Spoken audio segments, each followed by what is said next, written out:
Hello students, स्वागत है आपका आपके अपने यूट्यूब चैनल प्रमोद सर रायसीनगर। मैं मोहित सिडाना इस चैनल पर आपको रीजनिंग और साथ साथ कैलकुलेशन की क्लास करवा रहा हूँ। तो कैलकुलेशन की एक क्लास हो चुकी है, आज सेकंड क्लास है।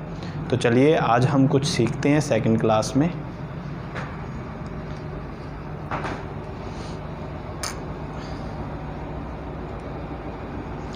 सबसे पहले मैं आपको बताना चाहूँगा कि कल हमने इस क्लास में सीखा था कि गुणा करने की अभी मैंने कुछ चीज़ें बताई थी, उसमें से थोड़ा सा हम मेमोराइज़ करेंगे। जैसे मैंने कहा कि 26 × 7 अगर इसका गुणा करना हो तो पहले हम एक डिजिट को लेकर चलेंगे, डबल डिजिट को, यानी कि इसको पहले गुणा करेंगे। यानी कि 20 × 7 = 140, 140 में 7 × 42 जोड़ा तो आया 182। ये मैं कल की क्लास में सब बता चुका हूँ। हमें क्या है, जितना भी हो सके बड़ी डिजिट की ओर जाना है। और इसको मैंने 26 ना मानकर इसको पहले 20 माना। 20 × 7 किया तो मेरे पास आया 140 और साथ में उसमें 6 × 7 = 42, तो ये 42 जोड़ दिया। ये जोड़ने पर हमारे पास आया 182। इसी प्रकार मान लो डबल डिजिट के अलावा 3 डिजिट का आ जाए, 212 × 7 आ गया। तो हम वैसे ही करेंगे, 7 दूनी 14 और फिर 12 × 7 = 84, हमें पता ही है। तो 7 दूनी 14 और 12 × 7 = 84, तो हमारा आंसर आ जाएगा ये। इसी प्रकार अगर मान लो आ जाए 733 × 8, हम इसको कैसे करेंगे, 7 × 8 = 56, यानी कि यहाँ हो गया हमारा 5600। 5600 में 240 जोड़ा, 200 जोड़ा 5800, 40 जोड़ा 40, 5840 और फिर 8 दिए 24, 24 जोड़ दिया 5840 में, तो हमारा आंसर आया 5864। यहाँ तक हम कल बात कर चुके थे। कुछ नहीं था, सिंपल सा जोड़ था। जोड़ की आपने प्रैक्टिस कल की होगी। आज की क्लास में हम कुछ नए तरीके लेके चलते हैं, तो जितना हो सके ऐसा प्रैक्टिस करना। सिंगल डिजिट को जोड़ना आप डेली 2 से 3 पेज करिए। जैसे ये कुछ भी डिजिट लिखकर इनको जोड़ना सीखो। 7 और 6 13 और 8 21 और 2 23 और 3 26 और 4 23 30। तो इस प्रकार आप डिजिट सिंगल को भी लिखो, फिर डबल को लिखकर योग करना सीखो। इसी से आपकी कैलकुलेशन ओरल भी होने लगेगी और तेज़ भी होने लगेगी। जैसे इसको अगर जोड़ना हो तो हम डायरेक्ट जोड़ेंगे। 8 और 4 12 और 5 17, 17 का मतलब 170, 170 और 11 181 और 4 185। तो ऐसा लिखकर आप अपनी रफ कॉपी में डेली कीजिए करिए। 2 पेज 3 पेज जितना भी टाइम मिले ऐसे गुना करने की कोशिश करिए, गुना करिए और बस करो। ओरल लिखो कुछ भी मत, ओरल करो, फिर उसका आंसर चेक करो कि हाँ हमारा आंसर सही आया या गलत आया। चलिए आज मैं एक चीज़ नई सिखा रहा हूँ आपको, वो है 11 का गुना। 11 का गुना, किसी भी संख्या में हमें 11 का गुना करने के लिए बोल दिया जाता है। एग्ज़ाम में भी कई बार आता है। एक सीरीज़ में भी मैंने एक जगह आपको थोड़ा सा बताने की कोशिश की थी, आज मैं उसमें डिटेल में बात करूँगा। चलिए जैसे हमारे पास आया 23 × 11, हमें कहा जाए 23 × 11 करना है, तो हमारे पास मेथड रहता है 11 × 3 = 33 का 3 हासिल 3, 11 दूना 22 और 3 25, तो आया 253। ये मेथड आज तक हम यूज़ करते आ रहे थे। आज मैं आपको इसमें कुछ नया बताने की कोशिश करता हूँ, थोड़ा सा ध्यान दीजिएगा। 23 × 11 करना है, किसी भी संख्या का 11 से गुना करना है, तो बस इस संख्या पर गौर कीजिएगा। पहले वो अंक, वो डिजिट सेम का सेम उतार दो। कितना आया 3, फिर इन दोनों का योग कर दो, यानी कि नेक्स्ट वाली संख्या में जोड़ दो। 3 और 2 कितना आ गया 5, और फिर आगे जो डिजिट पड़ी है उसको सेम का सेम लिख दो। अगर कोई हासिल आई होती तो हम जोड़ देते, तो हमारे पास आया 253। बहुत ही सिंपल है और इजी है, बहुत ही इजी है। तो जैसा यहाँ से किया था तब भी 253, यूँ भी 253। मान लो आ जाता 37, तो 7 का हम 7 उतार देते। 7 और 3 दोनों का योग करके कितना आया था 10, तो 10 की यहाँ 0 हासिल 1, 3 आना था, 3 की जगह क्या आ गया 4, तो बस 407। बिल्कुल सिंपल है, सिंगल डिजिट पर चलेगा। और हर एक में इम्प्लीमेंट होगा। 37 इंटू 11 है। जो चीज़ सिखाने की कोशिश कर रहा हूँ वो थोड़ा सा सीखिएगा। मान लो आया 83 इंटू 11, तो हम पहले क्या लेंगे 3, और फिर हमने लिया 3 और 8 कितने हो गए 11, 11 का 1 हासिल 1, 8 और 1 9, तो आ गया 913। बस ये इसके लिए आंसर है, बहुत सिंपल है। जैसे आया 77 इंटू 11, तो हमने पहले क्या किया 7, फिर 7 में 7 जोड़ा 14 यानी कि 14, 14 का लगाया 4 हासिल 1, 7 में 1 जोड़ा 8, तो 847। बढ़िया है, सिंपल है। देखिए आया 84, 4 का हमने 4 उतार दिया, फिर इन दोनों को जोड़ दिया, 4 और 8 12, 12 का हासिल 1, 8 और 1 9, तो आंसर कितना आया 924। आई थिंक समझ आ गया होगा आपको 11 का गुना करना। डबल डिजिट में किया है, जब भी 3 डिजिट आएगी तो भी सेम ही मेथड रहेगा। मान लो आ गया 123 गुना 11, बस सेम चलने दो। 3 का आया 3, 3 और 2 5, और फिर 2 और 1 3, और फिर 1 का 1, बिल्कुल सेम वही मेथड है, कुछ भी चेंजिंग नहीं है, बस जोड़ करना है, डिजिट का जोड़ है और कुछ भी नहीं। मान लो आ गया 353 इंटू 11, 3 का उतार दिया 3, 3 और 5 8, फिर 5 और 3 8, फिर 3 का 3, आंसर बना 3883। 3 डिजिट आ जाए, 4 डिजिट आ जाए, कुछ भी आ जाए, बस कुछ नहीं करना, डिजिट का जोड़ करना है और पीछे से चलते हुए लेना है। जैसे आया 572, तो 2 का 2 गुना 11 है, ठीक है। 2 और 7 9, 7 और 5 12 का 2 हासिल 1, तो वो 5 में जुड़ के कितनी बन गई 6, तो हमारा आंसर आया 6292। बिल्कुल सिंपल है। कई बार एग्ज़ाम में 11 का गुना करना आता है, हम लगे रहते हैं उसमें, टाइम वेस्ट होता है, इसके लिए ये इम्पोर्टेंट है। कोशिश करिएगा इसको समझने की, और आइंदा कभी भी क्वेश्चन आए उसमें 11 का गुना दिया हो तब भी उसको ऐसे ही सॉल्व करना। किसी भी संख्या का 11 से गुना, बस यहाँ सीधा सा है। हम जैसे अब डिजिट आई हैं तो डायरेक्ट करके बता रहा हूँ। 2 का 2, फिर 4 और 2 6, और फिर 4।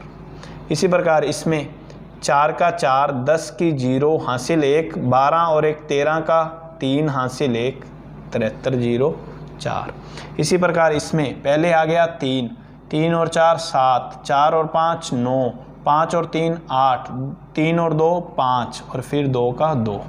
कितनी भी बड़ी डिजिट आ जाए हम मेथड चेंज नहीं करेंगे, सिंगल मेथड से करेंगे, आंसर बिल्कुल स्टिक आएगा और सही आएगा, तुरंत आएगा।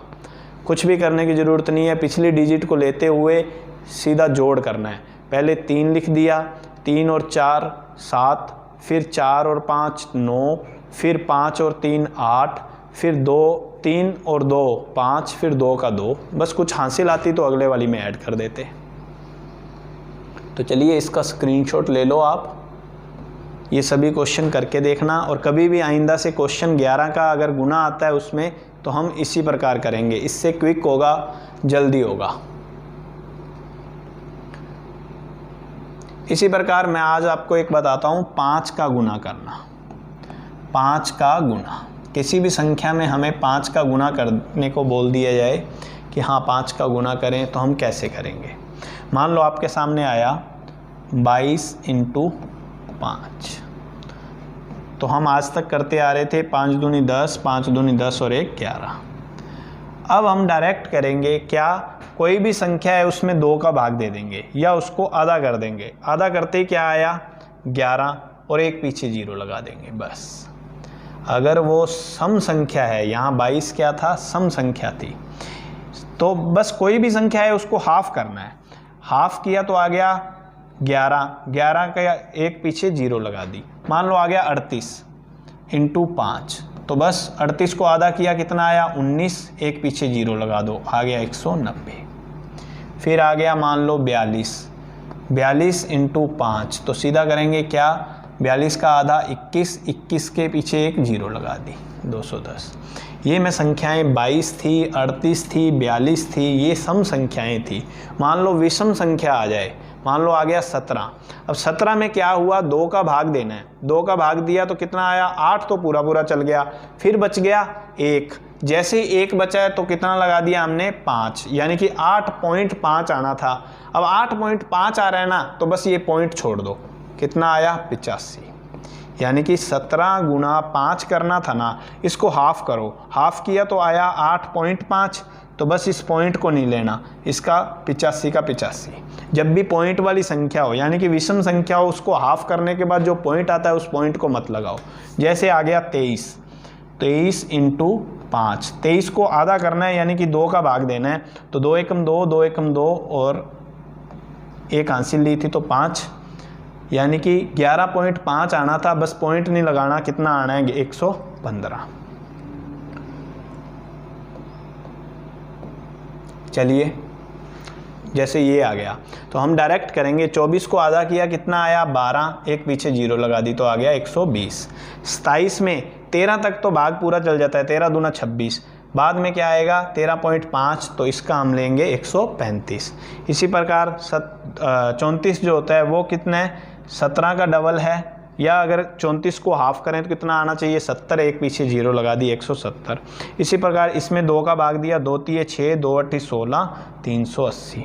84 में देंगे तो 42 हाफ हो जाएगा, पीछे जीरो की जीरो।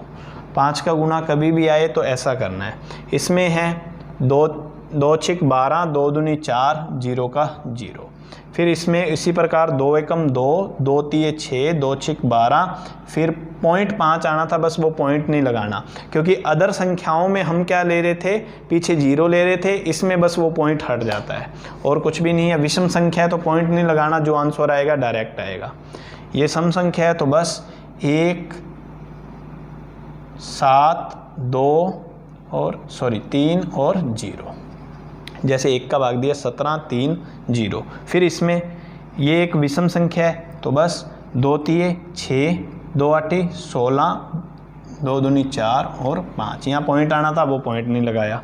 इसमें भी उसी प्रकार क्या, 2 चौके 8, 2 दूनी 4, 2 चौक 8, फिर जीरो की जीरो। अब देख लो यहाँ आपके सामने है कि 10 क्वेश्चन है, हमने मैक्सिमम 2 मिनट लिए होंगे, 2 से 3 मिनट हम सभी के आंसर दे सकते हैं।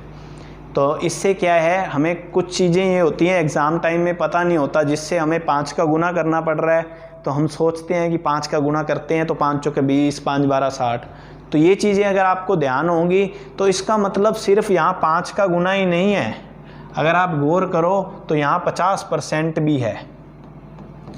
यहाँ मान लो किसी संख्या का 50% पूछ लिया जाए तब भी हम सॉल्व कर सकते हैं, क्योंकि 50 का गुना ही तो होता है, उसमें 5 का ही गुना होता है। तो इससे कई चीज़ें क्लियर हो जाएंगी। जैसे जैसे हम नेक्स्ट क्लासों में बढ़ेंगे वैसे वैसे आप सीखते जाओगे। आज तक के लिए यही सीखेंगे कि हाँ 5 का गुना इसमें कैसे हुआ।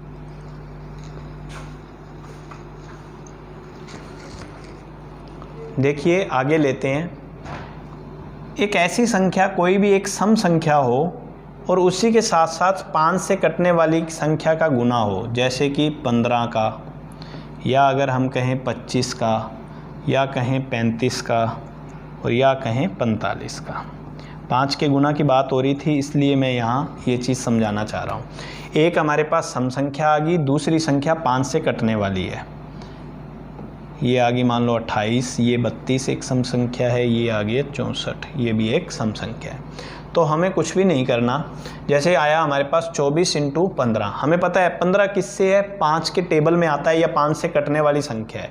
तो बस 24 इंटू 15 करने के लिए हम जो संख्या 5 से कटने वाली है उसको डबल कर देंगे, तो कितना हो गया 30, और जो सम संख्या है उसको हाफ कर देंगे, कितना आ गया 12। तो 12 इंटू 30, 12 तिये 36, यानी कि 360।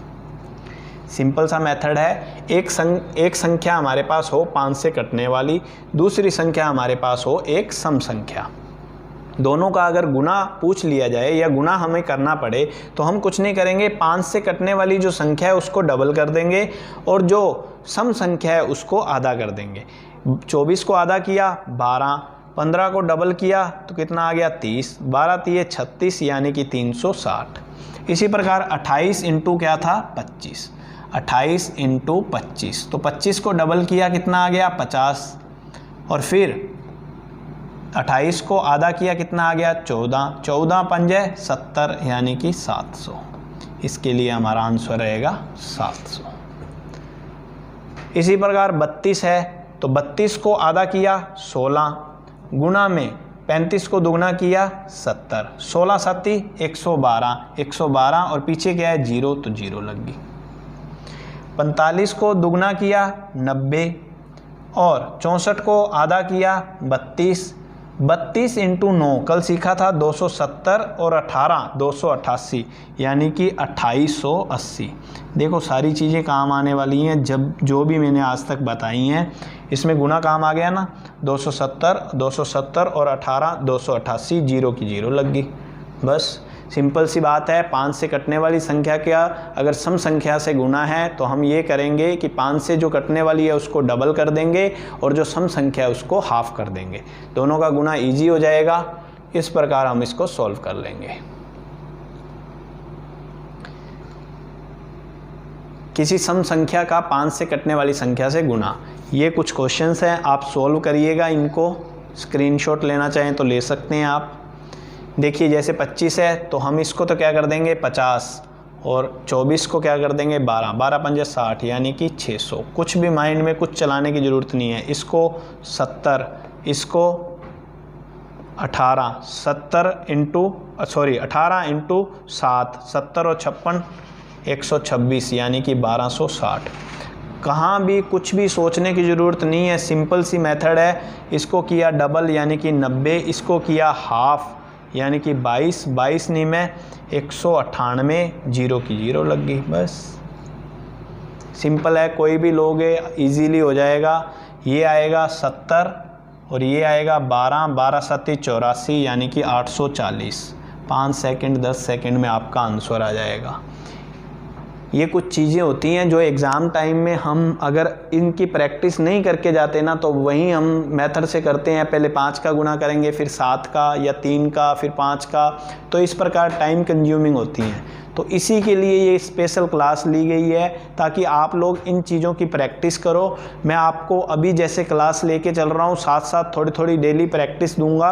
प्रैक्टिस आप टेलीग्राम चैनल पर आपको मिल जाया करेगी और इसी के साथ डेली प्रैक्टिस खुद की तरफ से करो। यानी खुद कोई भी एक रकम लिख ली, मान लो सम संख्याएँ लिख ली, उसके साथ एक संख्या काटने वाली 5 से वो भी लिख ली और जोड़ कर लिया, गुना कर लिया। इसी प्रकार आपकी कैलकुलेशन बढ़ेगी और कोई भी रीज़न नहीं है या कोई भी ऐसा तरीका नहीं है कि आपकी प्रैक्टिस के बिना आपकी कैलकुलेशन बढ़ सके।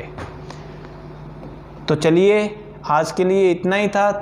आज मैंने 5 से गुना करने के लिए और 5 से कटने वाली संख्या का सम संख्या से गुना और 11 का गुना, ये तीनों चीज़ें आपको सिखाई हैं। अच्छे से प्रैक्टिस करिएगा। मिलेंगे नेक्स्ट क्लास में, तब तक के लिए थैंक यू। ये आपको डेली की तरह हम बता रहे हैं कि यहाँ पर आप अपनी क्वेरी भेज सकते हैं, ये ग्रुप है और इस व्हाट्सएप नंबर पर भी भेज सकते हैं।